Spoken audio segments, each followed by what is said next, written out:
A poor girl finds a billionaire trapped inside a burning car. He screams, "Please, don't let me die here." She tries to save him, but what happens changes her life forever.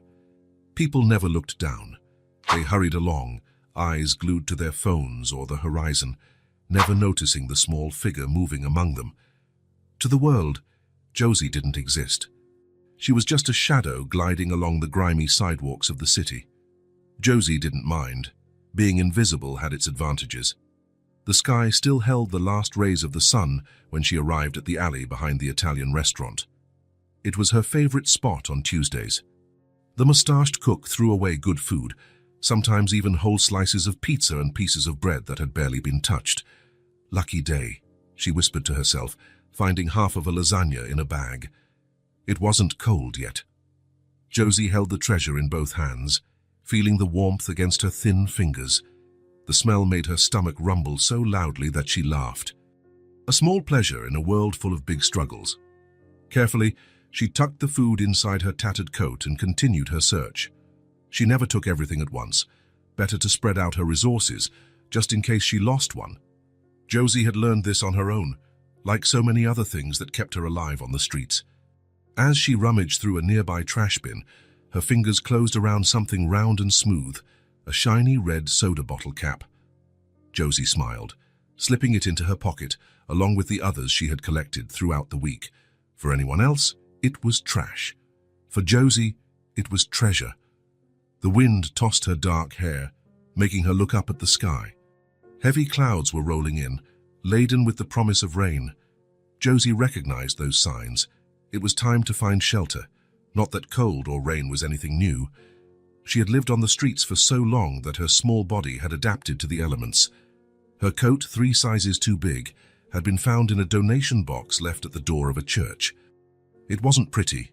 Faded stains marred the dull blue fabric, but it kept her warm when necessary.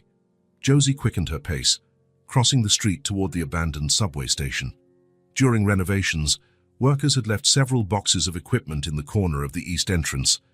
She had discovered that by stacking 2 of them in a certain way, she could form a perfect shelter from the rain. In her current hideout, Josie kept her small world, a world made of carefully organized soda caps arranged in perfect circles. Each color represented a kingdom in the imaginary map she had created. Crushed cans became buildings and castles. Pieces of colored glass turned into lakes and shining oceans. It was a realm where she ruled, a place where no one could evict her or pretend she didn't exist. The first drops began to fall as she rounded the corner, thick and heavy. They made a loud noise against the asphalt. Josie ran, feeling her heart race with adrenaline. Running was one of the few things she truly enjoyed. It made her feel free, like she could escape anything, even her own reality. The city lights began to glow, reflecting in the puddles that were forming. The world looked different when it rained, cleaner, brighter, as if the water washed away all the grime and sadness. It's going to be a big one, she thought, observing the lightning that heralded the storm. She reached the station just as the rain unleashed its full force. Her dark hair was plastered to her face, and her soaked sneakers made a funny sound with each step. It didn't matter. In a few minutes, she would be dry enough inside her shelter. Josie rearranged the boxes, making sure water wouldn't seep in easily. She took the lasagna out of her coat and began to eat slowly, savoring each bite as if it were her last meal. Food was one of the few things she could still fully enjoy, maybe because she never knew when the next meal would come. As she chewed, she thought about what it would be like to have a real place. A roof that didn't leak, a bed that wasn't made of cardboard, food that didn't come from dumpsters. Sometimes, when she passed buildings with large windows, she would see families sitting around tables, laughing, talking, everyone together. Josie didn't remember having a father. Her mother was a hazy figure in her memory, cheap perfume, cold hands, broken promises. "I'll be right back, honey. Wait here." Those were the last words she'd heard from her so long ago that it sometimes felt like a dream. She waited for hours, then days. When hunger set in, she began looking for food. When the police showed up, she learned to hide. And so, little by little, the street became her home. The storm ripped through the sky with flashes of lightning followed by thunder, that made the ground vibrate. Josie wasn't afraid. There were far worse things than storms. People, for example. She finished the lasagna and wiped her hands on the edge of her coat. Then she took the caps out of her pocket and began arranging them. Her small fantasy world was the only place where she truly existed, where she mattered. There, she wasn't just a shadow, but a queen, a builder of cities, a person. The rain was falling in dense curtains now, hitting the metal and concrete around her. There was something comforting about the noise, like a sonic blanket that muffled the rest of the world. Josie lay down on her makeshift mattress, made of cardboard and scraps of fabric, and closed her eyes. Tomorrow would be another day of looking for food and treasures. She was almost asleep when she heard the noise, the screech of tires on wet pavement, loud enough to cut through even the storm. Then the metallic crash, something big colliding violently. Josie sat up immediately. Accidents meant confusion, police, questions. It meant needing to hide even more, but it also meant someone might be in need of help. She hesitated. The rain was strong, and her shelter was dry. It wasn't her problem. The outside world didn't care about her, so why should she care about it? Even so, something made her get up. Maybe curiosity. Maybe that stubborn part of her that still believed people could be good, despite all evidence to the contrary. She cautiously left her shelter, staying in the shadows. The rain was coming down hard, but visibility had improved a bit, enough to see what had happened. A large black car, the kind only very wealthy people drove, had crashed into a streetlight. The front end was completely wrecked, and small flames were beginning to appear under the hood, dancing even through the heavy rain. Josie looked around. The street was oddly empty. No one was running to help. It was as if this corner of the city had been forgotten by the night, by the storm, by fate itself. She crept closer, still hidden by the darkness. That's when she saw the driver, a man trapped in the front seat, moving weakly. The door looked smashed, impossible to open. The flames were growing, fed by something leaking from the destroyed engine. Josie hesitated again. Helping meant being seen. Being seen meant questions, possibly the authorities. Maybe one of those places meant for kids like her. The shelters and foster homes she feared. That was when she heard the shout. A shout that tightened her heart, a sound of pure desperation that cut through the rainy night. "Please, don't let me die here." The man's voice was filled with fear, with a vulnerability Josie knew too well. It wasn't the cry of someone important or powerful. It was the cry of someone who, at that moment, was just as alone and helpless as she was. She took a step back, ready to return to her hideout. It wasn't her problem, it couldn't be. Surviving on her own was hard enough. "Somebody help me, please." His voice was weaker now, muffled by the smoke beginning to fill the car. The flames flared suddenly, lighting up the inside of the vehicle. Josie saw the man's face clearly, wide eyes filled with terror, a trickle of blood running down his forehead. He didn't look powerful or threatening, just scared, not so different from her own face in her nightmares. In that moment, Josie made a decision that would change her life forever. She ran toward the car. The rain pounded her face as she approached. The heat from the flames grew by the second, making the air around her stifling. The man saw the small figure coming closer and looked confused, as though he couldn't believe his eyes. "The door stuck," he managed to say, coughing from the smoke. Josie tried to open it, but it was too heavy, also dented from the impact. She pulled with all her might, her feet slipping on the wet asphalt, but the door wouldn't budge. "It's going to blow," the man muttered, fear clear in his voice. "Run, kid. Save yourself." But Josie didn't run. She looked around desperately. A medium-sized rock lay in the planter near the streetlight. Josie grabbed it with both hands. "Turn your face away," she shouted to the man, who obeyed instinctively. With all the strength she could muster, Josie slammed the rock against the passenger window. Once, twice. On the third try, the glass shattered, disintegrating into thousands of tiny fragments. The heat was now intense, almost unbearable. Josie shielded her face with her arm as she reached through the broken window to get to the man's seatbelt. Her small fingers worked quickly to release the latch. "Can you move?" she asked, coughing in the smoke. The man nodded weakly, dragging himself toward the broken window. Josie helped as best she could, pulling him by the arms. He was heavy and much larger than she was, but adrenaline gave the girl a strength she didn't know she had. "Come on," she whispered, more to herself than to him. "You can do it." With one last effort, they made it. The man tumbled out of the car, rolling onto the wet sidewalk. Josie pulled him farther away from the vehicle, her small hands gripping the expensive fabric of his jacket. "Father," she mumbled, hearing the ominous sound of fire eating into the fuel. They crawled a few more feet, away from the crash site. The man coughed, breathing with difficulty, but he was alive because of her. It was a strange feeling for Josie, who had never been needed by anyone before. The car exploded behind them, not like in the movies, with a huge fireball, but with a series of pops and bigger flames that completely engulfed the vehicle. Even from a distance, she felt the heat against her back. The man lay on the sidewalk, gasping for air.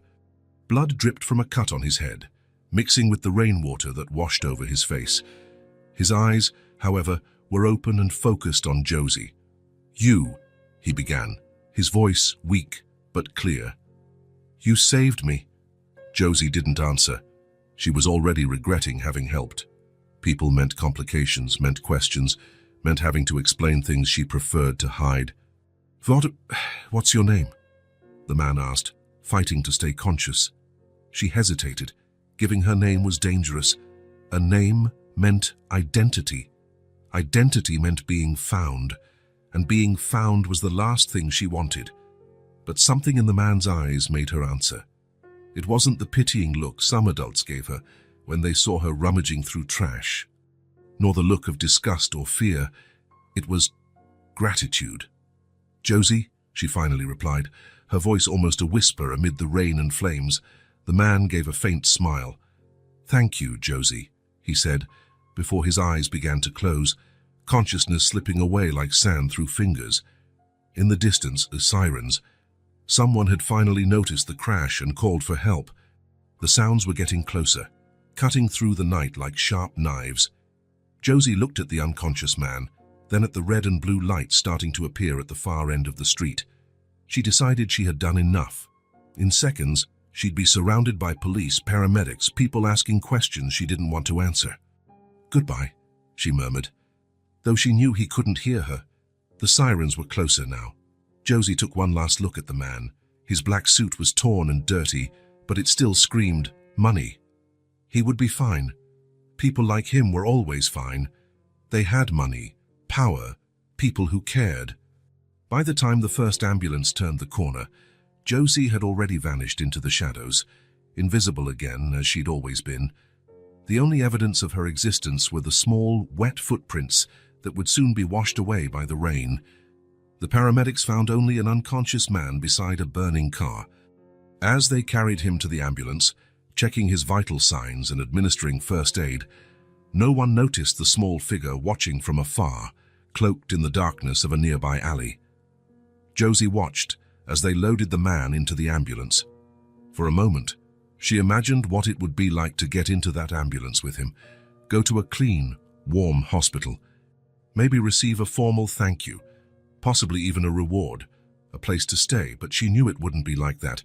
The questions would come, then social services, then she'd just be another lost kid in the system, another statistic.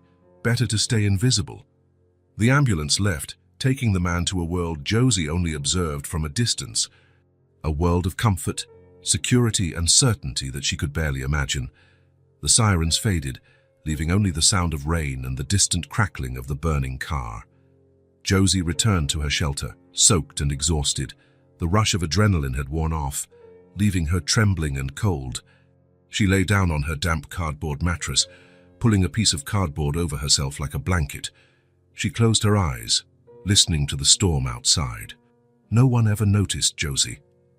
That was how she survived. But this time, someone had seen her. Someone knew her name, and that would change everything. Wes Barrett opened his eyes slowly. The bright white ceiling light made his head throb even more. The smell of disinfectant and the steady beeping of machines confirmed what he already suspected. He was in a hospital. He tried to move, but the pain stopped him. His body felt broken in places he hadn't known existed. His right arm was bandaged, and he could feel gauze wrapped around his chest and head. He closed his eyes again, trying to organize the fragmented memories drifting through his mind. The car, the rain, the streetlight, the fire, and then her. "Josie," he whispered, his first coherent thought since waking up. A nurse checking his vitals paused and leaned over him. "Mr. Barrett? You're awake?" "I'll call the doctor immediately." Wes didn't even look at the woman. His mind was fixed on the memory of that small figure in the rain. Dark, wet hair plastered to her face, large, serious eyes that seemed far older than they should be, tiny hands dragging him away from the burning car. "Josie," he repeated, more to himself than to anyone else. The doctor came rushing into the room, followed by 2 assistants. Over the next few minutes, Wes endured questions about how he felt, tests of his responsiveness, and explanations about his injuries. 3 broken ribs, a mild concussion, second-degree burns on his right arm, cuts and bruises all over his body. "You're very lucky, Mr. Barrett," the doctor finally said. "Another minute in that car and we wouldn't be having this conversation." Wes nodded slightly, his gaze distant. "Who found me?" he asked, though he already knew the answer. He needed confirmation that he hadn't imagined the girl. The doctor exchanged confused looks with the nurse. "Well, according to the paramedics, you were alone when they arrived. Someone must have called 911, but they didn't stay at the scene." Wes closed his eyes again, so she had simply disappeared, melting back into whatever shadows she'd come from. A child on the streets, out in the storm, after saving his life. "I need to make a call," he said, trying to sit up. "Mr. Barrett, you need to rest. Anything business-related can wait. Now." Wes's voice wasn't loud, but it carried the weight of someone used to being obeyed. The doctor hesitated, then nodded reluctantly. "Just a few minutes." Once he was alone, Wes picked up the phone and dialed a number that very few people knew. "Grant," he said when the call was answered, "I need you."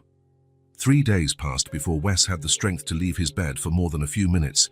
The doctors insisted he stay in the hospital for at least another week, but he knew his own body.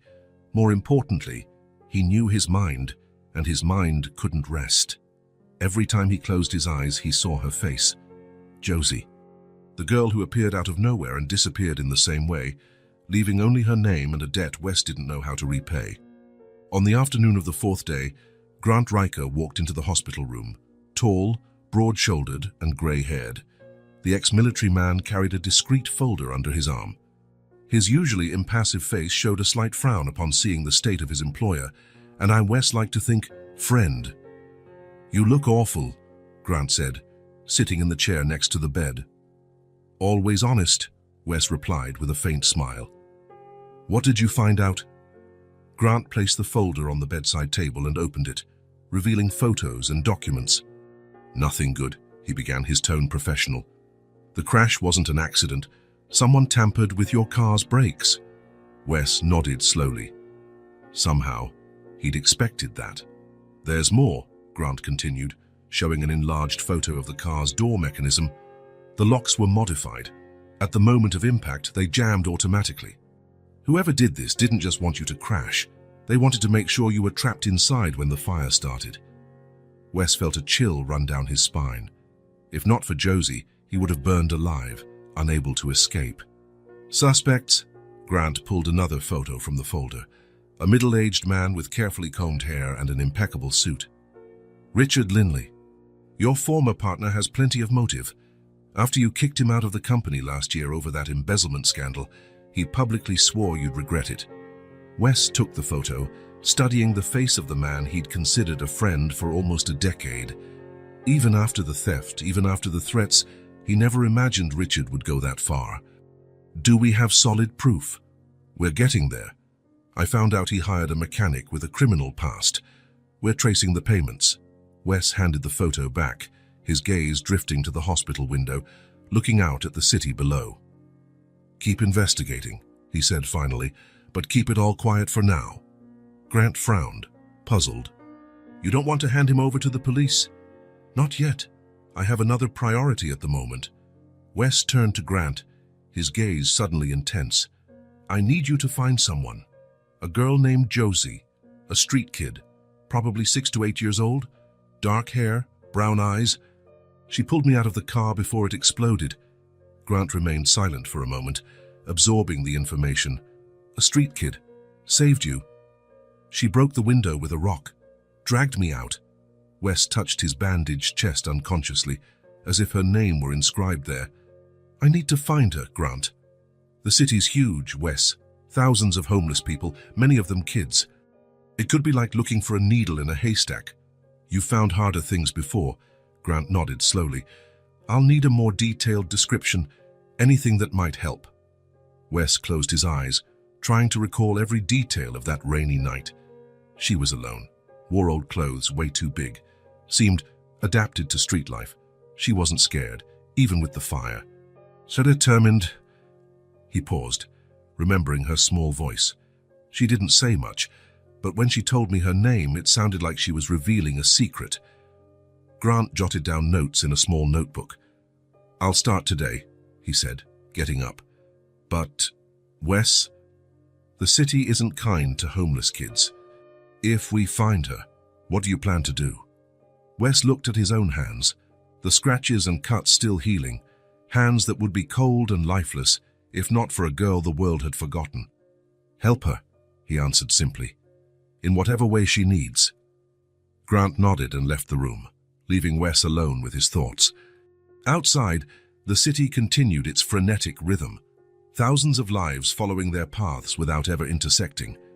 Somewhere among the tall buildings and dark alleys, a girl named Josie remained invisible to everyone, but not to Wes Barrett. To him, she was the most important person in the world. 3 days had passed since that stormy night. Josie continued her routine on the streets as if nothing had happened, as if she hadn't saved a man's life, as if the name Josie hadn't escaped her lips and entered the world of the visible. Life in the shadows went on. That morning, the sky was clear, with no sign of the storm that had drenched the city days before. Josie woke up early, as she always did. Sleeping too long meant missing the best chances to find food, moments when bakeries threw out yesterday's bread, or when grocery stores separated slightly bruised fruit. Her stomach growled as she walked along the sidewalk, staying close to the building walls. Years on the streets had taught her the art of being invisible. It wasn't just about hiding, but about moving in such a way that people's eyes simply slid past her, as though she were just another piece of urban scenery. "Good morning, young lady." Josie froze at the sound of the voice. It was the man from the corner newsstand, an older gentleman with white hair who always greeted her. He was one of the few people who actually saw her. "Want an apple? It's left over from my snack." She hesitated, then cautiously approached. She took the fruit with a quick motion, without speaking. "You're welcome," the man said with a gentle smile, already used to the girl's silence. Josie bit into the apple as she walked away. It was sweet and crisp, a rare luxury. Usually, the fruit she found was overripe or bruised. As she ate, her eyes landed on the newspapers displayed at the stand. Normally, she paid them no mind. News belonged to the world of the visible, not hers. But today, something caught her eye. A headline in bold letters: "Billionaire escapes death in mysterious accident." Below, a photograph of the destroyed car she knew all too well. The same vehicle she had pulled that man from on that stormy night. Josie felt a chill run down her spine. Billionaire. The man she saved was rich. Very rich. She shouldn't have been surprised. The car was expensive, the clothes too. But somehow, when she saw him trapped in the wreckage, screaming for help, he had just seemed human, scared and vulnerable like anyone else. Josie went on her way, pensive. What would a billionaire do now? Probably go back to his mansion and forget about the accident entirely. Forget about the little figure who saved him in the rain. Rich people didn't care about someone like her, that Josie had learned by watching the city for years. The day passed like so many others. She searched dumpsters behind restaurants, found a few coins near a bank, played with her colorful caps when no one was watching. Her little kingdom grew every time she found a new treasure. In the late afternoon, as the sun began to set, Josie decided to pass through the Central Park. She normally avoided crowded places, but sometimes people dropped leftover food there. Bits of sandwiches, fries, half-melted ice cream. The park was busier than usual. Several people stood still, staring at the giant screen that occasionally displayed news and commercials. Josie stayed off to the side of the crowd, partially hidden behind a trash can. That's when she saw him. On the huge screen, the face of the man she had saved filled the entire space. He was no longer covered in blood and grime. He was clean, with neatly styled brown hair, wearing a dark suit that looked more expensive than anything Josie had ever seen. A small bandage on his forehead was the only visible sign of the accident. A name appeared in white letters at the bottom of the screen: Wes Barrett, CEO of Barrett Industries. Josie stood frozen. It was strange to see that face again, now so composed and in control, so different from the terrified man who had begged not to die. He began to speak. His voice was calm and steady, nothing like the desperate screams from the night of the storm. "I'd like to take this opportunity to thank everyone who showed concern after my accident. The doctors assure me I will make a full recovery." Josie watched, fascinated by the transformation. It was like two different people. "But there's something more important I need to say." The man, Wes Barrett, paused. His gaze seemed to change, becoming more intense, more personal, as if he was no longer speaking to a room full of reporters, but to a single person. "On the night of the accident, when I was trapped in the burning car, someone appeared out of nowhere and saved my life. A child, a little girl." Josie felt her heart race. He was talking about her. "I don't know where she came from or where she went. All I know is her name."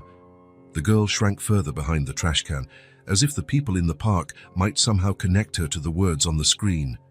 "Josie," said Wes Barrett, and something in his voice made her tremble. "Wherever you are, thank you for saving me." There was no sound from the crowd in the park. Everyone watched in silence, probably intrigued by the story of a powerful businessman saved by an anonymous child. "If anyone knows who this little girl is, please contact my office. I want to thank her personally. I want to help her in whatever way she needs." Josie felt heat rise in her cheeks. Help her, that was what people always said before disappearing. Or worse, before sending her to some place where people in white coats asked endless questions. "Empty promises," she whispered, eyes still fixed on the screen. "I won't rest until I find her," Barrett continued. "I owe her my life." Josie almost laughed. A man like that worried about a street kid? Impossible. He'd soon forget, too busy counting money and driving fancy cars. She started to walk away, ready to return to the shadows that sheltered her, when something made her stop. It wasn't his words, but something in his eyes. On the giant screen, the camera had zoomed in on Wes Barrett's face, and there was something there Josie recognized, something that surprised her. It wasn't pity or superficial charity, not even gratitude. It was truth. His eyes, blue and clear on the digital screen, had the same intensity Josie had seen that night when he'd asked her name before passing out. As if even in the midst of pain and danger, he truly wanted to know who she was. Josie stood there, torn between the instinct to flee and a reluctant curiosity that began to grow inside her. On the screen, Barrett continued speaking, now about donations to charities that helped homeless children. But Josie was no longer listening to his words. She was studying the man himself. She'd seen many adults in her short life. Cruelty, indifference, occasional shallow kindness. She recognized masks and lies the way others recognized familiar faces. But that man's eyes, Wes Barrett, were different. As if, for a moment, he too knew what it felt like to be invisible. "Lies," she muttered, turning her back on the screen and walking away from the park. But as she slipped back into the city's shadows, Josie couldn't forget those eyes. That look. Maybe he was telling the truth. Maybe not. Josie had survived by learning to doubt, and she would keep doubting. It was safer that way. But for the first time in a long while, a small and dangerous feeling bloomed inside her. Hope. Wes Barrett gazed out of the hospital window, looking at the city sprawling below. He was in a private room on the 10th floor, with a view of the skyscrapers he knew so well. Somewhere among those buildings and streets was a girl named Josie, the girl who saved his life, then vanished like smoke.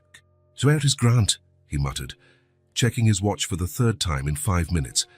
As if on cue, the door opened, and Sophia, his personal assistant, rushed in. "Mr. Barrett, I'm sorry, but I couldn't locate Mr. Riker. He's not answering his cell or replying to messages." Wes frowned. It wasn't like Grant to be unreachable. "Keep trying," he said, turning back to the window. "And when are the doctors bringing my discharge papers?" "Soon, sir.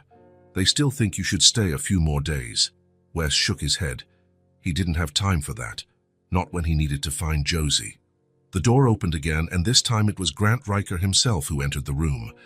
Tall and grey at the temples, his face lined from years of experience, the ex-police officer and now Wes's head of security wore a serious expression. "Where were you?" Wes asked bluntly. "Working," Grant replied simply. He glanced at Sophia. "Could you give us a moment?" The assistant left, closing the door quietly behind her.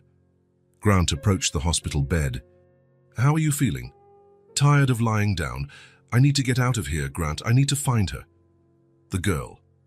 "Josie," Wes confirmed. "She saved my life, risked her own for a total stranger, and now she's out there, alone." Grant studied his boss carefully. He'd known Wes Barrett for 15 years, ever since saving him from a kidnapping in Colombia. In that time, he'd watched the young businessman become one of the richest and most powerful men in the country, but he'd never seen him so affected by something or someone. "What exactly do you want me to do?" he asked, though he already knew the answer. Wes took something from the bedside table, a red soda cap. "Find her. Use any resources you need." "She's small, dark-haired, probably around 6 or 7 years old. She was alone the night of the accident. This cap fell out of her pocket when she dragged me from the car." Grant picked up the small metal piece, examining it closely. "A street kid," he said, more to himself than to Wes. "I need to find her, Grant. I owe her my life."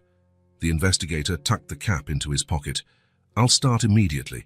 I'll need details, everything you remember about her, about the exact location of the accident." Wes nodded, and for a few minutes he described what little he could recall from that stormy night. The small figure appearing in the darkness, the rock breaking the window, the tiny hands pulling him away from the flames. "Find her," he repeated, as Grant headed for the door. "No matter how long it takes."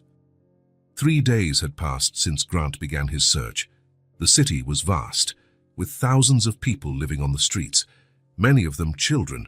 Finding one specific girl was like looking for a needle in a haystack. But Grant Riker thrived on challenges. He started exactly where Wes had told him, the crash site. The marks were still visible, bits of glass on the sidewalk, tire tracks on the asphalt, the bent streetlight. Nearby, an old subway station closed for renovations. Grant knew the streets well and, more importantly, knew the people who truly saw what went on there. He started casting his net, a series of seemingly casual conversations with those most people ignored. "I'm looking for a small girl. Dark hair. She lives around here," he explained to the owner of a nearby newsstand. The man scratched his beard, thinking, "There is a girl who comes by sometimes. She never talks, but she always looks at the newspapers from a distance and like she wants to read the headlines." "Does she collect anything?" "Bottle caps, maybe?" Grant asked, discreetly showing the red cap. "Now that you mention it, yes. She picks up any caps customers drop. Always really quiet, that kid." It was a start.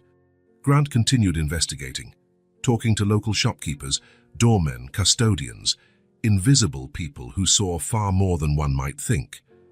Gradually, a pattern emerged. Several merchants in the area mentioned the same child, a quiet girl who showed up regularly, always alone, often collecting small items others considered trash. "She comes here every Tuesday and Thursday," said an employee at a local diner. "She never asks for anything, you know, but sometimes I leave a sandwich accidentally outside when I see her." By the third day, Grant had mapped several places the girl frequented. All were within walking distance of the abandoned subway station. His instincts told him that was probably Josie's home, a closed, relatively safe place, sheltered from the rain. He sat on a bench across the street, pretending to read a newspaper while watching the east entrance of the station. The plywood barriers blocking public access had gaps, big enough for a child but not for an adult. On the third hour of his stakeout, his patience paid off. A small figure emerged from a gap in the barriers, glancing cautiously in both directions before darting across the street. It had to be her. Dark, messy hair, clothes far too big for her skinny frame, moving with quick, quiet steps that made her almost invisible to passers-by. Grant resisted the urge to approach her immediately. Instead, he decided to observe her routine for a few more days. He discovered that she left every morning, searched specific dumpsters, visited certain spots where kind shopkeepers seemed to know her, and always returned to the station before nightfall. Most fascinating was how she moved through the city, not exactly hiding, but existing in a layer of reality most people simply didn't notice. It was a skill developed out of necessity, and Grant felt a mix of admiration and sadness as he watched her. On the afternoon of the fourth day, he decided it was time to act. He watched her enter the station around 5 o'clock and waited. 30 minutes later, he approached the same entrance. For him, the small gap between the barriers was too narrow. He circled the building and found a back entrance used by construction workers, secured only by a chain and padlock.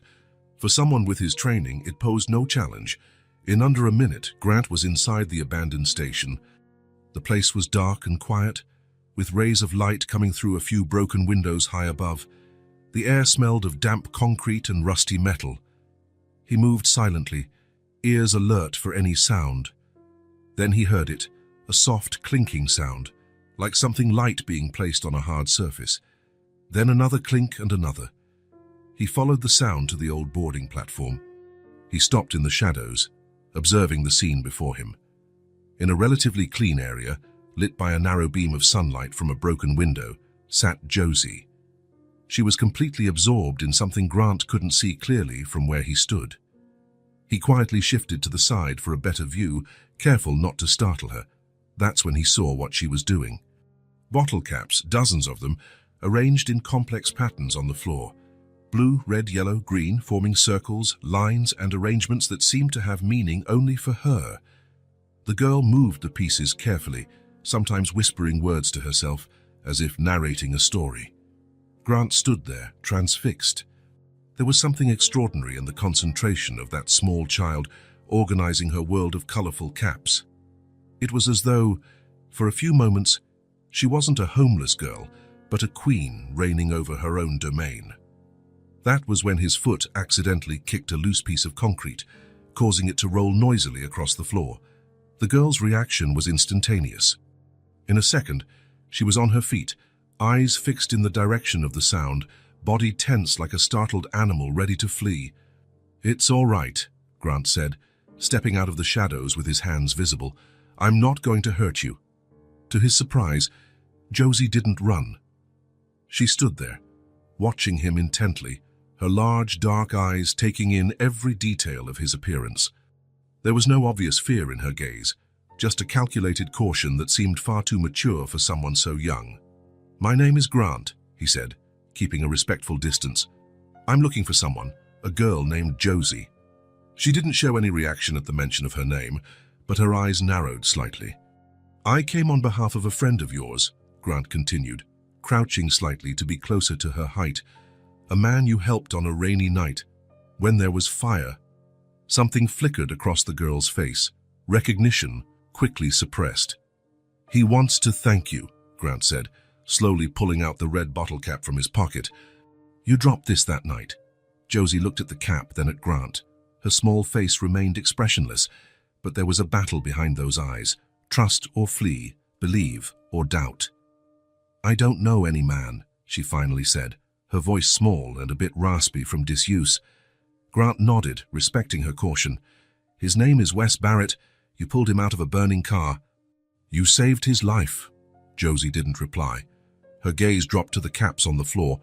Grant noticed there was an empty spot in the arrangement, exactly the size of the red cap in his hand.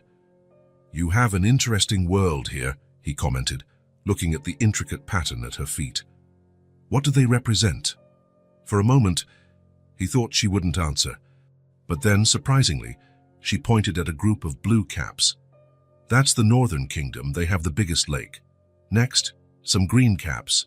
That's the Forest Kingdom. They make the best weapons. Finally, she gestured to the empty space where the red cap belonged. That's the Central Castle, where everyone meets to make peace treaties. Grant felt a tightness in his chest. This child, surviving alone on the streets, had created an entire world where lakes, forests, and peace treaties existed, things her real life probably didn't offer. "It's an impressive kingdom," he said sincerely. "May I put this back in its place?" He offered the red cap. Josie hesitated, then held out her hand. Her small fingers closed around the cap quickly, as if afraid he might change his mind. Carefully, she placed it into the empty spot in her imaginary realm. "Is Wes Barrett okay?" she asked suddenly, without looking at Grant. "Yes," he replied, "thanks to you. He's rich. I saw it on TV. Yes, he is. Rich people don't care about people like me." The simplicity of her statement, and the certainty in it, made Grant's chest tighten. How many disappointments had this child faced to be so sure of that? "Wes is different," he said carefully. "He asked me to find you because he wants to thank you in person." "Why?" "I only did what anyone would, but no one else did, only you." A silence fell between them. Josie seemed to be weighing his words against everything she had lived and learned on the streets. "You work for him?" she finally asked. "Yes, and I'm his friend too." Josie looked back at her caps, gently nudging one with her finger. "Was it you?" Grant asked, needing direct confirmation. "Were you the one who pulled Wes from the burning car?" For a long moment, Josie didn't respond. She continued organizing her caps as if she hadn't heard him. Grant waited patiently. Finally, without raising her eyes from her little kingdom, she spoke. "Yes, it was me.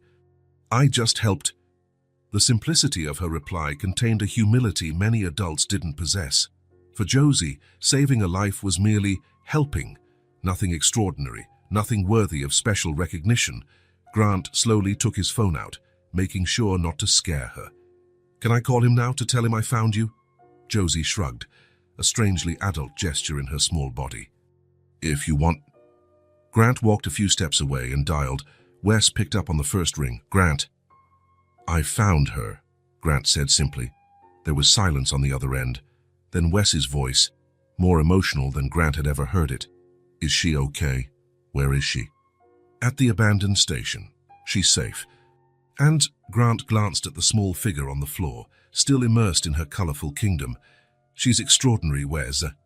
"I'm on my way," Wes said, ending the call. Wes Barrett got out of the car 3 blocks from the abandoned station. He preferred to walk the rest of the way, using those minutes to gather his thoughts. The doctor had protested his early discharge, insisting he needed more observation. But Wes couldn't wait. Not now that Grant had found Josie. The sky was clear that afternoon, with no hint of the storm that had brought Josie into his life. As he walked, Wes instinctively touched the bandage on his forehead and felt a slight twinge in his broken ribs. Small pains compared to what could have happened. Grant waited on the corner near the station, his usually impassive face showing subtle concern. "How is she?" Wes asked as soon as he got close. "Calm, cautious." Grant paused. "Wes, you need to understand something. She survived alone on the streets. She doesn't trust easily, and for good reasons." "I understand." "No, you don't." Grant's voice was firm. "It's not just about giving her a place to stay or food to eat. She's built an entire world for herself in there, a refuge. We're about to disrupt that." Wes looked at the station's entrance, thoughtful. "What do you suggest?" "Go slowly. Don't make promises you can't keep. And be absolutely honest. She'll know if you're not." Wes nodded. He was used to tough negotiations, to boardrooms where billions were at stake. But suddenly, he felt completely unprepared to meet a 6-year-old girl. Grant led him to the back entrance. "I'll wait out here," he said, unlocking the chain. "She trusts you more than she trusts me. After all, you're the one she saved." Wes entered the station alone. The contrast between the bright sun outside and the dim interior made him blink a few times. The place smelled of damp concrete and rusted metal. His footsteps echoed softly as he walked down the main corridor. "Josie," he called, keeping his voice low so as not to startle her. He followed Grant's directions toward the old platform. As he approached, he noticed a faint beam of light entering through a broken window high above. That's when he saw her.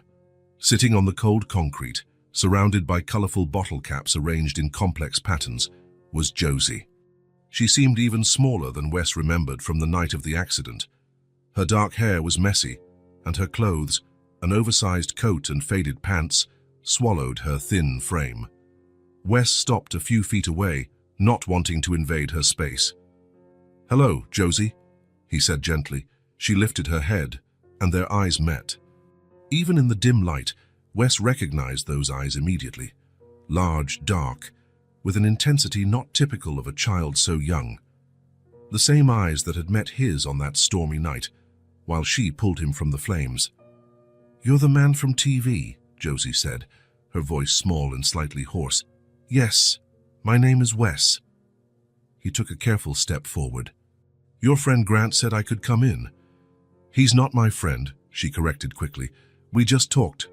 Wes nodded, accepting the distinction. "May I sit down?"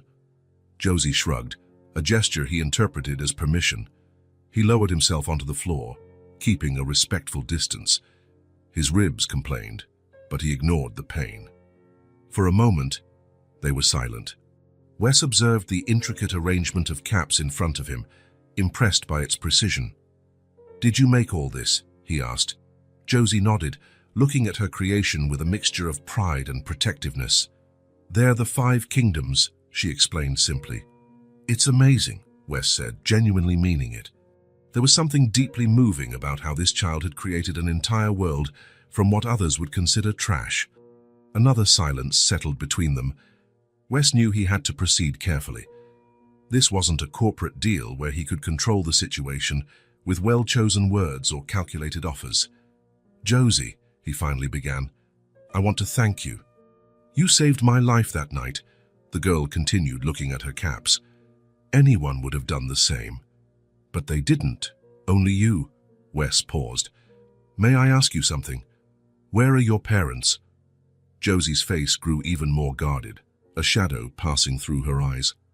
"I don't have a dad," she replied curtly. "And your mom?" Josie picked up a blue cap, turning it over in her fingers before answering.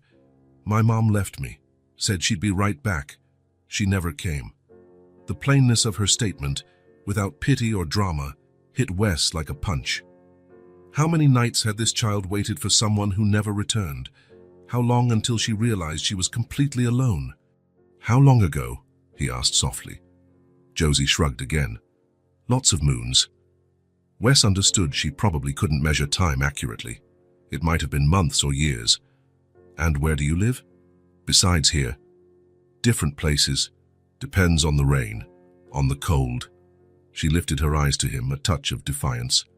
"I can take care of myself." "I'm sure you can," Wes replied sincerely. "You're very smart and brave, braver than many adults I know." Something in the compliment seemed to catch Josie off guard. Perhaps she wasn't used to being recognized for her abilities, only judged for her circumstances.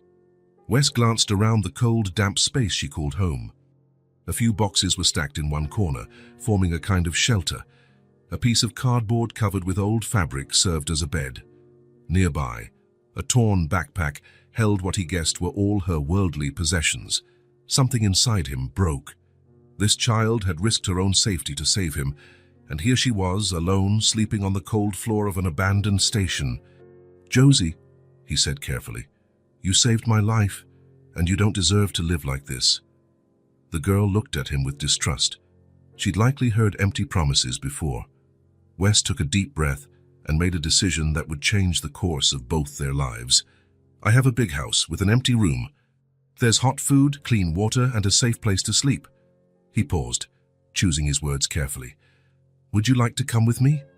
Josie frowned, confused and cautious. "Forever?" The question caught Wes off guard. He hadn't thought that far ahead.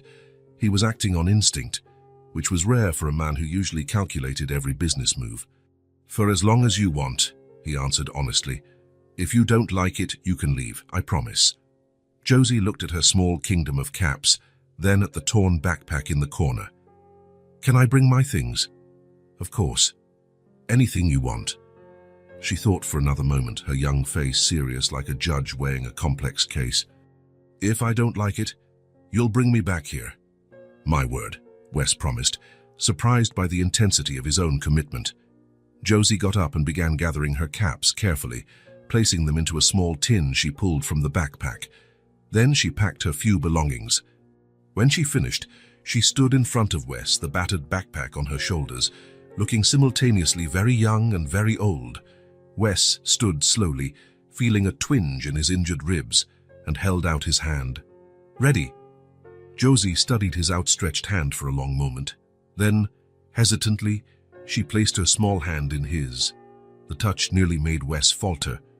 Her hand was so tiny, the fingers so delicate, yet at the same time her grip was firm and determined, a hand that, despite her age, had learned to take care of itself.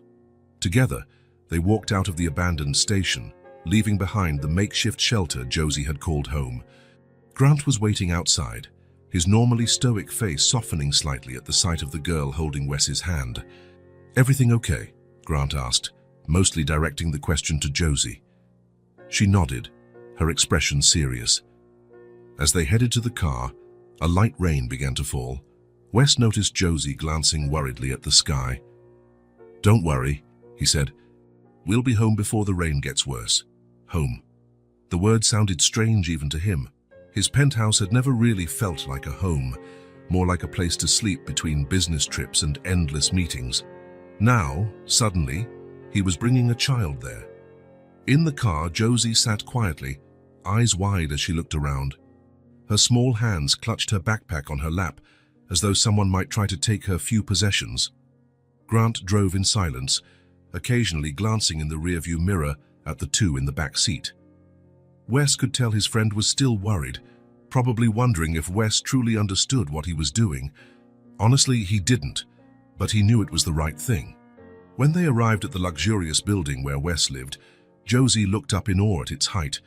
The doorman opened the car door, greeting Wes with a polite smile, barely concealing his surprise at the sight of a ragged little girl beside him. In the elevator, Josie stayed close to Wes, her eyes now more cautious. The wealth around her seemed to intimidate her more than life on the streets ever had. Is this where you live? She asked when the elevator stopped at the penthouse. Yes. And now you do too, if you like. When they entered the apartment, Sophia, Wes's personal assistant, was waiting. Wes had called her on the way, giving a brief explanation of the situation. The middle-aged woman, usually focused on spreadsheets and meetings, now looked at Josie with warmth. Welcome, she said, careful not to get too close. You two must be hungry. Josie didn't reply, partially hiding behind Wes. Why don't we show her around first? Wes suggested, sensing the girl's tension. He led her through the spacious apartment, pointing out the living area with its huge windows offering a panoramic view of the city, the modern kitchen he barely used, and his office filled with books. Finally, they reached the guest room. This can be your room, Wes said, opening the door. The space was simple yet elegant, decorated in neutral tones, with a large bed in the center. For Wes, it was just a barely used guest room. For Josie, it seemed like a palace. She entered tentatively, looking around as if expecting someone to yell that she didn't belong there. She placed her tattered backpack on the floor by the bed, a stark contrast to the room's decor. Can I sit on the bed? She asked, her voice small. The question made Wes's heart clench. Of course. It's your bed now. Josie approached cautiously, touching the soft comforter with her fingertips, as if testing whether it was real. Then, slowly, she sat on the edge. Her feet dangled, not reaching the floor.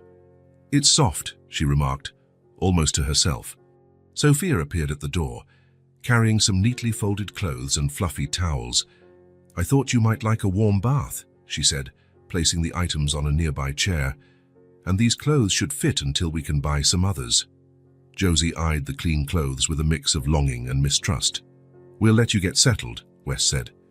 The bathroom is there. He pointed to a door inside the room.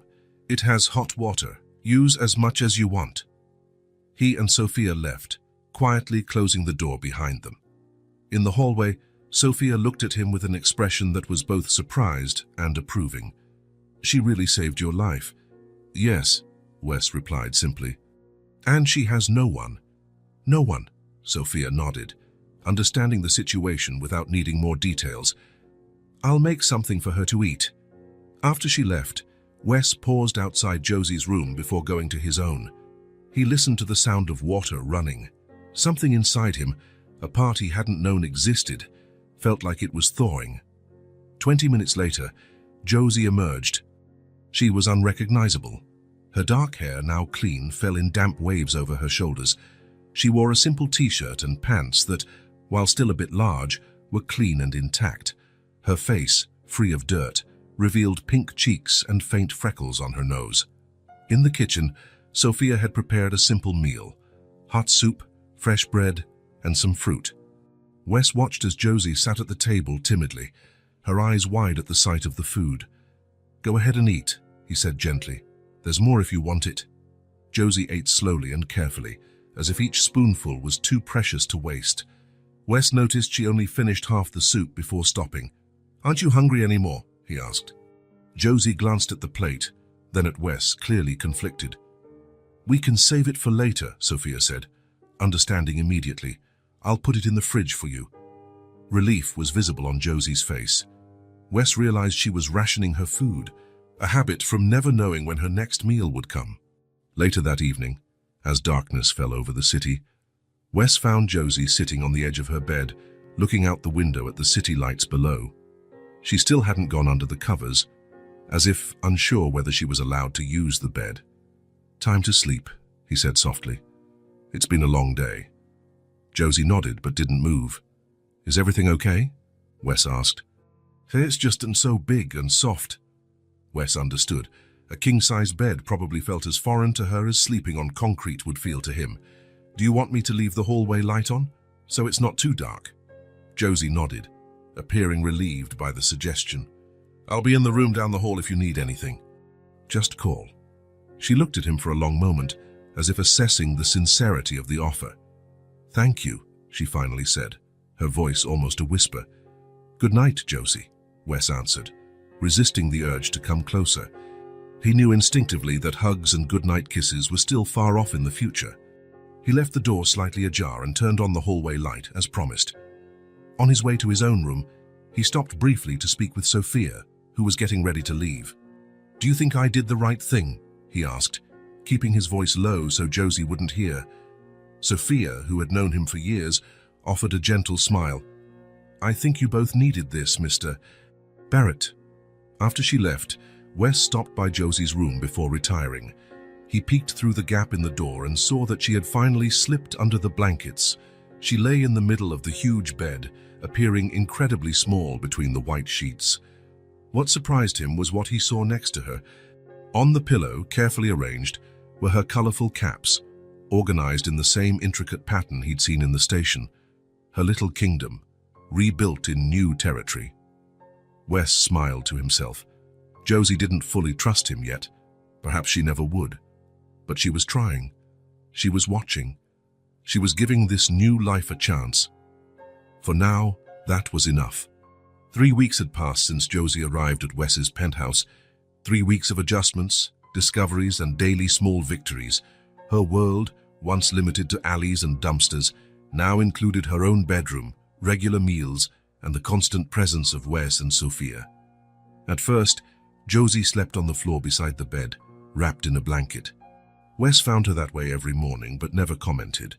He simply smiled and wished her good morning. On the 7th night, she finally slept in the bed, a small step, but significant.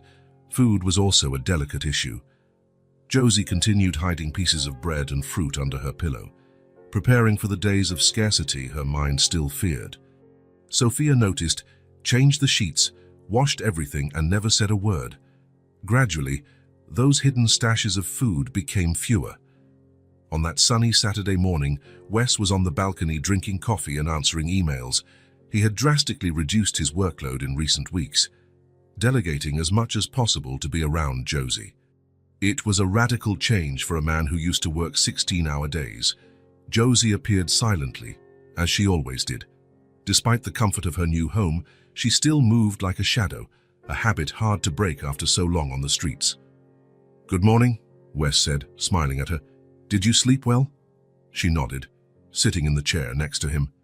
She was wearing a blue t-shirt and shorts, new clothes Sophia had bought. Her dark hair, now clean and shiny, was tied in a simple braid Sophia had taught her. "There's orange juice in the fridge," Wes offered. "Want me to get it for you?" "I'll get it," Josie replied, standing up.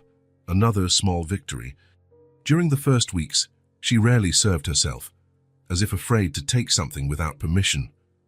Wes watched as she went to the kitchen, opened the fridge, and carefully poured herself some juice. Her movements were still precise, no wasted motion, a leftover survival tactic from the streets. She returned with her glass and sat down again. "What do you want to do today?" Wes asked. "It's a beautiful day," Josie shrugged, looking at the city skyline below. "Anything." It was still difficult for her to express preferences or desires. Wes was learning to recognize the small signs, the way her eyes lit up at certain things, how she relaxed a bit in certain settings. "We could visit the aquarium," he suggested. "Or the Central Park. There's a lake there with ducks." Something changed in her expression, a subtle spark. "Ducks. Yes, we can bring bread to feed them, if you like." Josie nodded, trying to hide her excitement. But Wes noticed. He was learning to read her subtle expressions, her silent language developed for survival. As they finished breakfast, Sophia arrived with some documents Wes needed to sign. The assistant had naturally taken on a maternal role for Josie, teaching her how to braid her hair, pick out clothes, and do small household tasks. "Good morning, Sunshine," Sophia said, using the nickname she'd given Josie. The girl didn't smile, but her eyes softened, her equivalent of a warm greeting. Sophia placed the papers on the table, along with a drawing pad and a box of colored pencils. "I thought you might like these," she said casually, as if it was no big deal. Josie eyed the supplies curiously, but didn't touch them right away. Wes saw her hesitation. She was still wary of gifts, as if they might vanish at any moment. "Go ahead, give it a try," he encouraged, gently sliding the drawing pad toward her. "Sophia told me you made a beautiful sketch yesterday."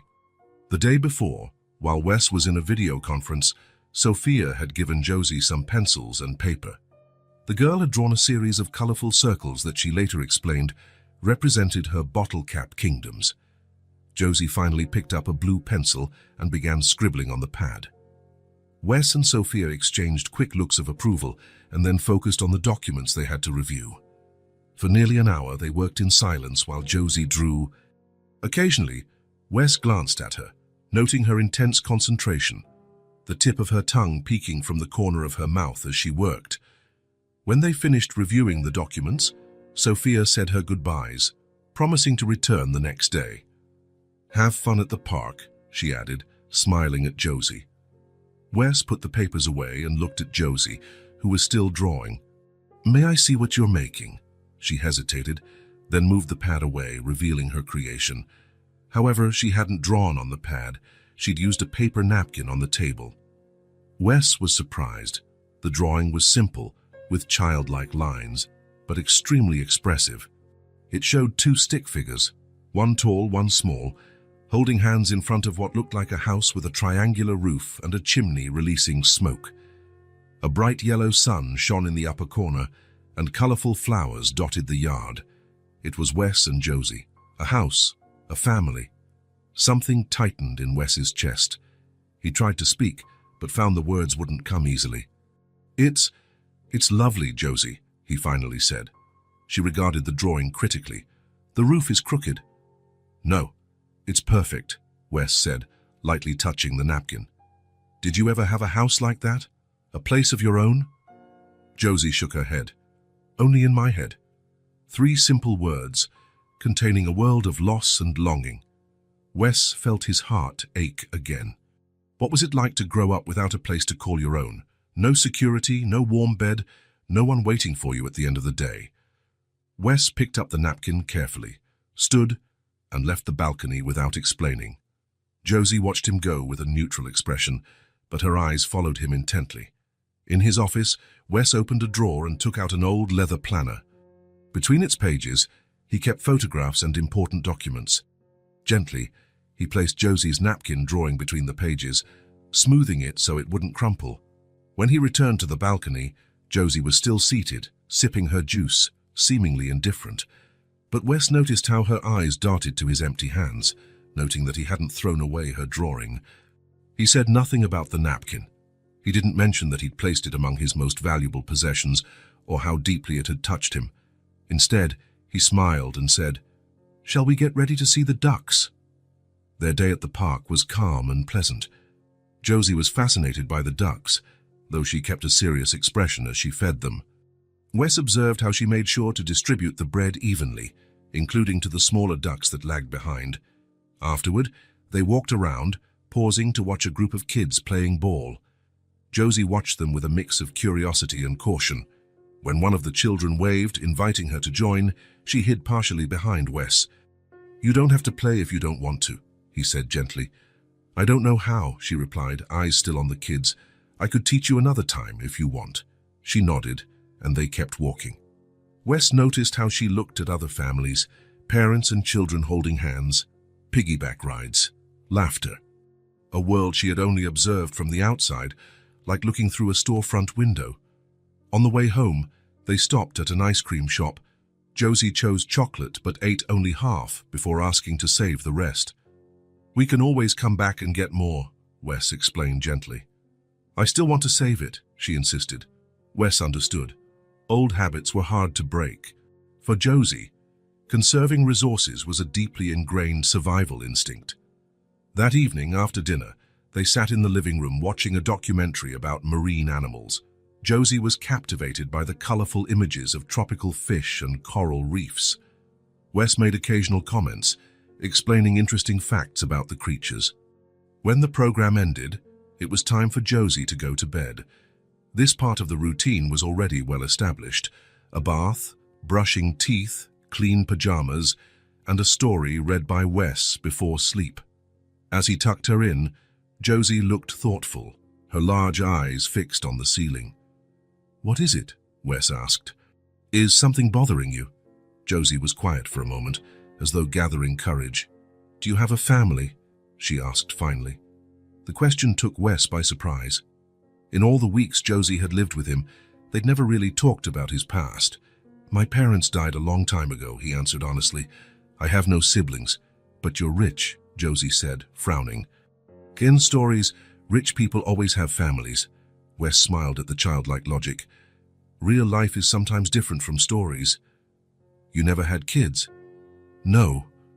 Wes paused, wondering how much to share. He decided on honesty. Josie deserved it. "I never had children, never got married." "Why not?" "I guess I was too busy, building companies, making money. I never stopped to build a family." Josie took this in, her face serious as she processed it. "So you're alone?" It wasn't a question, but a statement, and its simplicity hit Wes deeply. Yes, he had been alone, even when surrounded by employees, partners, acquaintances. He agreed softly. Then, after a pause, he added, "But if you want, we can be one." "A family, I mean." Josie's eyes widened, shining in the dimly lit room. For a moment, Wes worried he'd gone too far, too quickly. Perhaps she wasn't ready for such a commitment. Then Josie did something she had never done before. She sat up in bed and hugged him, her thin arms wrapped tightly around his neck with surprising strength, as though she feared he might disappear. "Thank you," she whispered against his shoulder. "No one's ever wanted me before." Wes felt overwhelming emotion rising in his throat. Gently, he hugged her back, conscious of her fragile little body in his arms. He wanted to say so many things, that she was special, that she deserved love, that he would protect her always. But words felt inadequate. So he simply held her, letting the embrace convey what words could not. When she finally pulled away, there was suspicious moisture in both their eyes. "I think I'll like having a family," Josie said, her voice small but determined. "Me too," Wes replied, adjusting the blanket around her. "Me too." He turned off the light, leaving only a small lamp on, just how Josie preferred. At the door, he turned to look at her once more. The girl was already lying down, her eyes closing as the day's fatigue caught up with her. On the nightstand beside the bed, Wes noticed she'd arranged her colorful caps in a new pattern, a perfect circle, like a sun or maybe a family. He closed the door softly and headed to his office. There, he opened the drawer and took out the planner where he'd stored Josie's drawing. He gazed at the two stick figures holding hands in front of a crooked roof house with a smoking chimney. That napkin contained more than a simple child's drawing. It was a wish, a dream, a hope, and it was a promise Wes intended to keep. A routine gradually established itself in Wes Barrett's penthouse. At 7:30, Sophia arrived and prepared breakfast. At 8 Wes emerged from his room, impeccably dressed, even on days he worked from home. Josie usually appeared a few minutes later, quiet as ever, her bare feet almost soundless on the wooden floor. On mornings, Wes had to go to the office. He explained he'd be back in the afternoon. "Sophia will stay with you," he would say, and Josie would nod, her serious face hiding any emotion. Early on, he noticed how she checked the clock constantly while he was gone, as if timing how long before he returned, testing whether he really would keep his word. He always came back. On this particular morning, Wes had an important meeting he couldn't postpone. Some big expansion project, the kind that would normally consume all his attention. But as he drove to the office, he found himself thinking more about Josie than about the numbers he'd have to present. "Are you sure you're all right?" asked Andrea, his vice president, when he got distracted for the third time during the meeting. "Perfectly," he answered, forcing himself to refocus on the discussion. When he returned to the penthouse at the end of the day, he found Sophia in the kitchen preparing dinner. "How was her day?" he asked, as he always did. "Good," Sophia replied, chopping vegetables. "We watched a documentary about the oceans. She asked a few questions about whales." She paused, "And she drew a lot today." Wes smiled. Since discovering Josie's talent for drawing, he'd encouraged it, providing quality materials, even though she still preferred napkins and scraps of paper to the expensive sketch pads he bought. "Where is she now?" "In her room, organizing those bottle caps." Wes nodded. Josie's kingdom of bottle caps had been transferred from the abandoned station to her new room, where it occupied a special spot on the rug. Sometimes she spent hours rearranging them into patterns only she understood. On the kitchen counter lay a sheet of paper that caught Wes's eye. It was different from her usual scribbles, more elaborate, more colorful. He moved closer to see better. It was a drawing of the view from the penthouse, the city skyline in simple but recognizable lines, with the sun setting behind the buildings. In the center of the drawing, on the balcony he recognized as theirs, were two figures, one tall, one small, side by side. The quality was surprisingly good for a 6-year-old. There was attention to detail, the exact color of the sky at dusk, the different sizes of the buildings, even the balcony plants were represented. But what touched Wes most was the closeness of the two figures. They weren't holding hands like in the napkin drawing. They were simply side by side watching the city, sharing a moment, existing comfortably in the same space. "She left it there before going to her room," Sophia said, noticing his interest. "She didn't say anything, just put it down and walked away." Wes touched the paper gently. "It's incredible." "She's got talent," Sophia agreed. "But I think it's more than that. It's how she processes everything." Wes studied the drawing a moment longer. Then he made a decision. "I'm going to say goodnight to her," he said, taking the drawing. "Dinner can wait a few minutes." He found Josie just as Sophia had said, sitting on her bedroom floor organizing her caps. It was a ritual that seemed to give her comfort and a sense of control. Wes watched her from the doorway for a moment before knocking softly. "May I come in?" She looked up and nodded, her dark eyes as observant as ever. Wes entered and sat on the edge of the bed, careful not to disrupt her kingdom on the floor. "I saw your drawing," he said, holding up the paper. "It's really beautiful." Josie didn't reply, just studied the drawing in his hands with a neutral expression. "I'd like to do something special with it, if that's okay," Wes continued. "What?" she asked, curiosity overcoming her reserve. "I want to frame it. Hang it in the living room so everyone can see." Something flickered in Josie's eyes. Surprise or confusion. Why? It was a simple question, but loaded with meaning. Why would anyone want to display something she made? Why would her drawing deserve a place of prominence? "Because it's important to me," Wes answered honestly, "and because you're talented." Josie looked at her caps, then back at Wes. "You can do what you want with it," she finally said, in a tone that tried to sound indifferent. But Wes noticed how her small fingers nervously spun a red cap, one of the signs of emotion he was learning to read. "Thank you," he replied simply. "Dinner will be ready in a few minutes." As he left the room, Wes already knew exactly what he would do. Early the next morning, while Josie was still asleep, Wes made a phone call to Martin Shaw, the owner of the best art gallery in town, and, coincidentally, a major admirer of Wes's collection of contemporary pieces. "Martin, I need a favor," Wes said when the man answered. "I have a very special artwork that needs framing today. Is that possible?" "Of course, Wes, bring it in and we'll take care of it immediately." Wes placed Josie's drawing carefully in a portfolio and left before she woke, leaving a note for Sophia explaining he'd be back by lunchtime.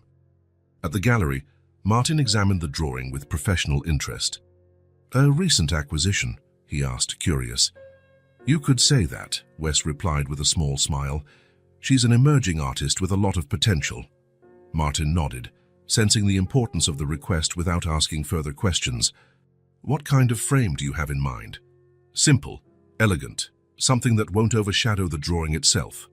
Together, they chose a slim, dark wood frame with a white mat that highlighted the drawing's colors. Martin promised it would be ready in a few hours. When Wes returned home late in the morning, carrying the perfectly framed drawing, he found Sophia and Josie making cookies in the kitchen. The sight surprised him. Josie had flour on her nose and looked almost relaxed as Sophia showed her how to cut the dough into circles. He hid the framed piece behind his back, out of sight. "Looks fun," he commented, stepping into the kitchen. Josie glanced up, instantly trying to see what Wes was hiding. "What's that?" Sophia asked, noticing his posture. "A surprise," he replied, smiling. "Finish the cookies first." While they returned to baking, Wes slipped into the living room. He surveyed the walls, deciding where it would look best. Finally, he settled on the main bookshelf, where he kept his most treasured books and a few framed photographs. He removed an old photograph of himself accepting his first major business award and put Josie's drawing in its place, right in the center at eye level. Impossible for anyone to miss when they entered the room. He stepped back to admire the effect. The drawing, now professionally framed, didn't look like a mere child's work. It had presence and dignity, belonging there as much as any expensive artwork he owned. Lunch went by normally, with Josie eating in her usual silence, only speaking when asked a direct question. Wes noticed she kept glancing his way, still intrigued about the surprise. When they finished, Wes cleared his throat. "Josie, I want to show you something in the living room." She followed him, her footsteps light on the floor. Sophia came along, smiling slightly. She'd guessed what Wes had done. In the living room, Wes simply pointed to the bookshelf. "Over there." Josie looked where he indicated, and for a moment she stood perfectly still. Her eyes widened slightly, the only visible sign of surprise on her usually controlled face. Slowly, she walked up to the shelf and stood in front of her framed drawing. She didn't speak, she didn't smile. But she lifted her hand and touched the frame with her fingertips, an almost reverent gesture. Wes and Sophia exchanged glances, sharing a moment of mutual understanding. Neither spoke, afraid to break the spell. Josie stayed there, gazing at the drawing for nearly a full minute. Her finger traced the edge of the frame, then lightly touched the glass over the two figures watching the sunset. When she finally turned around, something in her eyes had changed, a certainty that hadn't been there before, a glimmer of understanding. For the first time since she arrived, Josie seemed to truly believe she had a place. In the following weeks, that framed drawing was gradually joined by others. Josie began drawing more often, and Wes had each piece framed with care whenever she allowed it, Little by little, an entire wall of the living room became a personal gallery, a visual timeline documenting not just her artistic growth, but also her increasing sense of security. The pictures got brighter and more detailed. The figures, whom Wes and Sophia quietly recognized as the three of them, appeared in various scenes, feeding ducks in the park, baking cookies in the kitchen, browsing books in a store. During this time, Wes made an important decision. His experience with Josie had opened his eyes to a reality he'd never truly grasped before: the plight of homeless children. At a meeting with his legal and financial departments, he announced the creation of the Barrett Foundation for At-Risk Children. The project, he explained, would begin by completely renovating 3 local children's shelters and implementing educational and mental health programs. "I want top-notch facilities," he instructed his surprised staff. "Comfortable beds, nutritious meals, art and reading spaces, and above all, staff who genuinely care." The executives exchanged baffled looks. This wasn't the Wes Barrett they knew. The man focused solely on profits and expansion, but no one questioned him. The tone in his voice allowed no debate. 6 weeks later, the first renovated shelter was ready for inspection. Wes decided to take Josie with him. "I want you to see something important today," he said over breakfast. Josie looked at him curiously but asked no questions. That was still her way: watch, absorb, await. In the car on the way to the shelter, Wes explained in simple terms what he was doing. "Remember the old subway station where you used to live?" he asked gently. Josie nodded, her expression unreadable. "There are many kids like you who don't have a place to call home. So I'm trying to help them." "How?" "By creating places where they can stay. Safe places, with food and beds." Josie absorbed the information in silence, looking out the car window as the city blurred past. Wes wasn't sure if she fully understood, but he sensed it was important for her to be included. The renovated shelter was unrecognizable compared to the rundown building it used to be. The facade was painted in bright colors, with a small garden at the entrance. Inside, everything was new: furniture, appliances, toys, books. The director, a middle-aged woman with kind eyes, greeted them warmly. "Mr. Barrett, it's an honor." "And who is this young lady?" "This is Josie," Wes replied simply, not elaborating on their relationship. The formal adoption process was still making its way through the complicated legal system. "Welcome, Josie," said the director, crouching to meet her eye level. "Would you like to see our new art room? We have lots of drawing supplies." Josie glanced at Wes, who nodded encouragingly. She followed the director, keeping a careful distance. For the next hour, they toured the fully renovated shelter. Wes talked with staff, made notes about minor adjustments, and ensured everything met his specifications. Josie trailed quietly behind, her observant eyes taking in every detail. In the dormitory, Wes noticed how she stared at the rows of beds, each with new mattresses, colorful sheets, and a small chest for personal items beside it. So different from the cardboard she'd once slept on. When they got back to the car, Josie seemed thoughtful. Wes respected her silence, as always. They were almost home when she finally spoke. "Will the other kids get beds too?" The question surprised Wes, not for its content but for the implied concern for others. "Yes," he answered, feeling a surge of emotion. "They will now." Josie turned to the window again, but not before Wes caught something rare and precious, a slight smile at the corner of her mouth. It was a kind of victory she understood, not about money, power, or prestige, which were abstract to a child who'd struggled just to survive. It was about concrete, tangible things: a safe place to sleep, a meal on the table, someone who cared. When they arrived home, Josie went straight to her room. Half an hour later, she emerged with a new drawing in hand. Without a word, she handed it to Wes. It was the shelter, with several little stick figures out front, children holding hands with adults. A bright yellow sun shone overhead, and in the blue sky was a single word written in childish letters: "Thanks." Wes felt a lump form in his throat. "Can I frame this one too?" he asked, his voice slightly shaky. Josie nodded, and for the second time that day she smiled, a small, shy smile, but real. That night, after Josie went to bed, Wes stood in the living room, looking at the wall now lined with her artwork. From the simple sketch of two figures watching the sunset to the vibrant representation of children finding safety. The progression was clear. It wasn't just the art that was growing. Josie was growing too, and Wes recognized with some surprise so was he. Morning light shone in a clear blue sky, contrasting with the tense mood inside Wes Barrett's penthouse. In 3 hours, he would give his first official press conference since the accident. Journalists wanted details about the attempt on his life, his recovery, and the rumors about the little girl now living with him. Wes adjusted his tie for the third time, staring at his reflection in the mirror. The visible scars from the accident had practically faded, but he still felt an occasional twinge in his ribs when he moved too quickly, physical reminders of the night that changed everything. The intercom buzzed. Sophia answered and informed him Grant had arrived.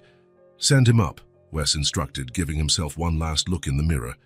Josie was in the living room, sketching in her new notebook.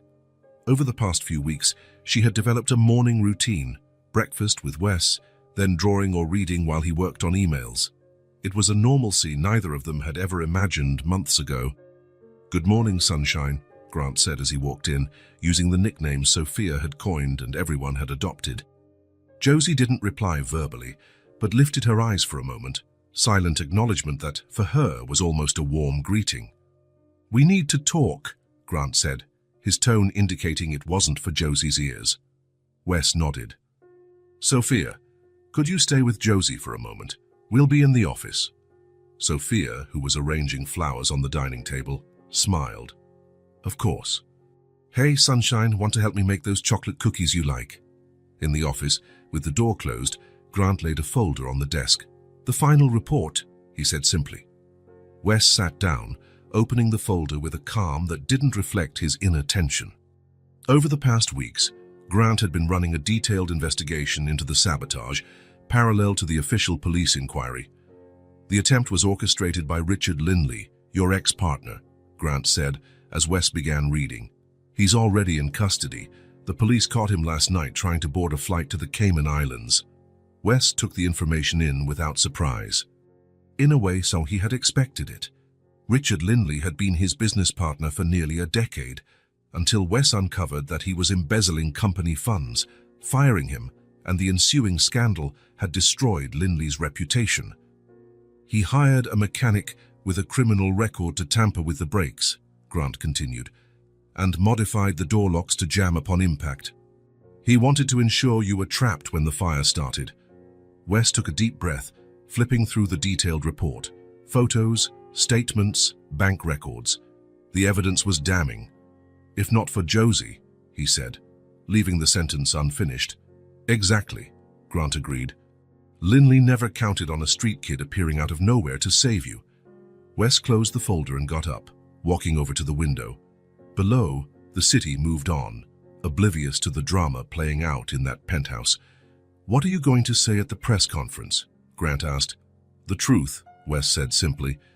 "But I'm not really here to talk about Lindley today." A light knock on the door interrupted them. Sophia entered, looking a bit worried. "Sorry to interrupt, but I thought you should know. Josie is nervous about the press conference. She didn't say so directly, of course, but she's asked 3 times if she has to go with you." Wes exchanged a glance with Grant. "Thank you, Sophia. I'll talk to her." He found Josie in the kitchen, sitting at the table with a glass of milk untouched in front of her, her large, serious eyes locked on him as soon as he entered. "Hey," he said softly, sitting across from her. "Sophia told me you're worried about the press conference." Josie shrugged. That gesture Wes knew so well, her attempt to appear indifferent when something truly bothered her. "You don't have to go if you don't want to," he reassured her. "In fact, I'd prefer you stay here with Sophia.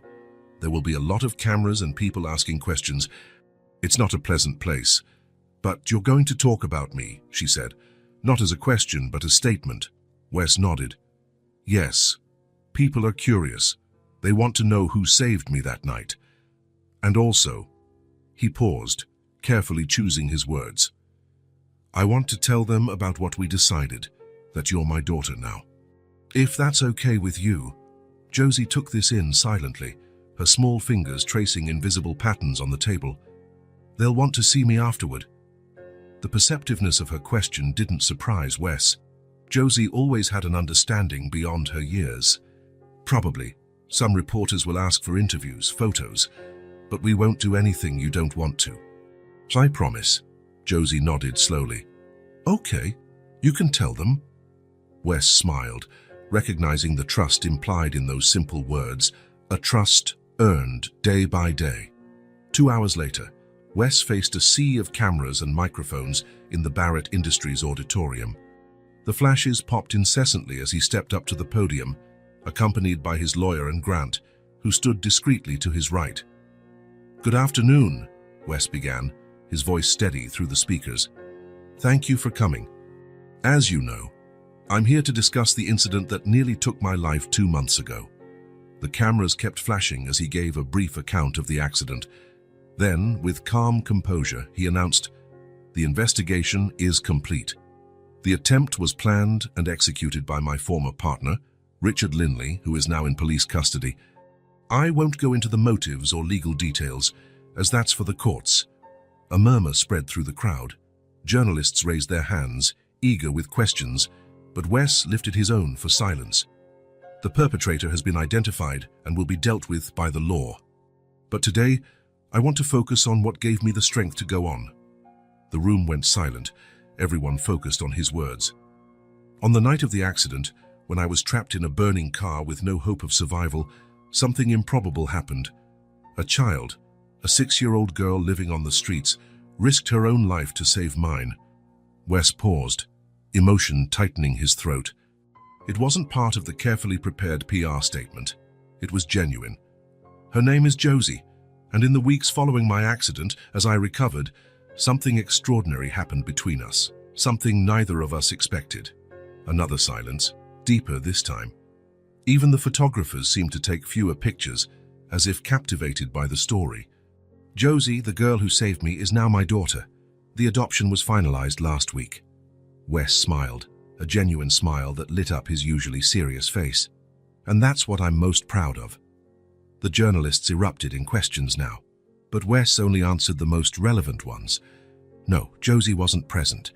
Yes, she was adjusting well. No, he wouldn't allow interviews with her at this time. My priority is her well-being and privacy," he stated firmly. "I hope everyone respects that." When the press conference finally ended, Wes was exhausted but satisfied. He had said what needed to be said, making it clear that Josie was now part of his life, not as a charity case or a PR project, but as his daughter. "So you handled that very well," Grant commented in the car on the way home. "It was easier than I expected," Wes admitted. "Once I started talking about Josie, the rest just came naturally." At home, Sophia greeted them with the news that everything had gone smoothly. Josie had spent the afternoon drawing and helping bake cookies, apparently without anxiety. "She watched a bit of the press conference on TV," Sophia said quietly. "She got very quiet when you mentioned the adoption." Wes found Josie in the living room, sitting on the sofa with her sketchbook. She looked up as he entered, her eyes studying him as they always did, searching for any sign of change or potential danger, a habit that might never fully disappear. "Hey," he said softly, sitting beside her. "How was your day?" "Normal," she replied, closing the sketchbook. "I saw you on TV." "Really? What did you think?" Josie shrugged, but there was a hint of a smile on her lips. "You looked important." Wes laughed. "Well, the only important thing I said was about you." He stood and went to his office, returning moments later with something in his hands, a silver frame to match the others on the bookshelf. "I have a surprise," he said, handing it to Josie. It was a photo of the two of them, taken by Sophia the previous week during a trip to the park. In it, Wes and Josie sat on a bench looking at each other. Wes had a broad smile, and Josie showed one of her rare smiles, small, still hesitant, but undeniably real. "I thought we could put it over there," Wes suggested, pointing to the shelf that displayed his most important awards. Business trophies, industry recognitions, photos with influential people. Together they walked over to the shelf. Wes moved some items to make room at the center, right next to his most prestigious honor, Entrepreneur of the Year from 5 years ago. "How does that look?" he asked, after positioning the photo. Josie was silent, gazing at the shelf. There she was, her image preserved in an elegant frame, placed among Wes's prized possessions, not hidden away, but front and center. Important. Slowly, she reached out and touched the frame tenderly, her fingers tracing the silver edge. When she turned to Wes, there was a smile on her face, bigger and more assured than any he'd seen before. "I like it," she said simply.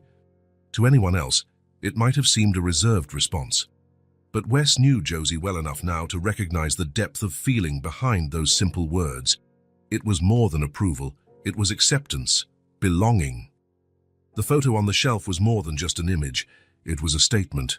Josie Barrett now had a permanent place, a name, a family, a home.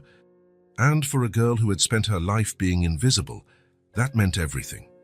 The school uniform had been waiting in the closet for 3 days, grey pleated skirt, white blouse with the Westbrook school emblem embroidered on the pocket, a navy blue cardigan for cold days, white socks carefully folded in the drawer, black shoes polished beside the bed. Wes checked everything every night, as if afraid it might vanish in his sleep.